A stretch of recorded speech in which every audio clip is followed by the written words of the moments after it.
মধু আমরা কম বেশি সকলেই খেয়ে থাকি। শীতে সকলের ঘরে কিন্তু মধুর কোটা দেখতে পাওয়া যায়। এটি আমাদের শরীরের রোগ প্রতিরোধ ক্ষমতা বাড়ায়।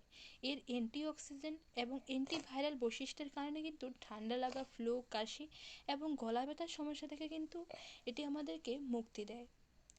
এর মধ্যে থাকে অ্যান্টিঅক্সিডেন্ট ও অ্যান্টিভাইরাল, যা আমাদের ডায়াবেটিস এবং কোষ্ঠকাঠিন্যের সমস্যাও দূর করে। আজকাল কিন্তু বাজারে বিভিন্ন রকমের কোম্পানি মধুর কৌটা বিক্রি করতে দেখা যায়, কিন্তু এর মধ্যে কোনগুলো খাঁটি মধু আপনি কি করে চিনবেন? এর জন্য চেনার জন্য 1 গ্লাস পরিমাণ জল নিয়ে আপনি যে মধুটা আনবেন সেটাকে উপর থেকে ঢালতে থাকবেন।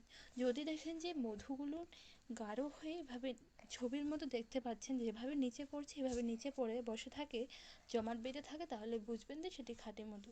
আর আপনি মধু ঢালার সাথে সাথে যদি এটি জলের সাথে মিশে যায়, তাহলে বুঝবেন যে এটি কেমিক্যাল মিশ্রিত মধু। ওই মধু খাওয়ার ফলে কিন্তু আপনার শরীরের উপকারের জায়গায় ক্ষতি হবে। তাই মধু কিনে অবশ্যই সেটিকে পরীক্ষা করে তারপরেই খাবেন। ধন্যবাদ সকলকে ভিডিওটি দেখার জন্য।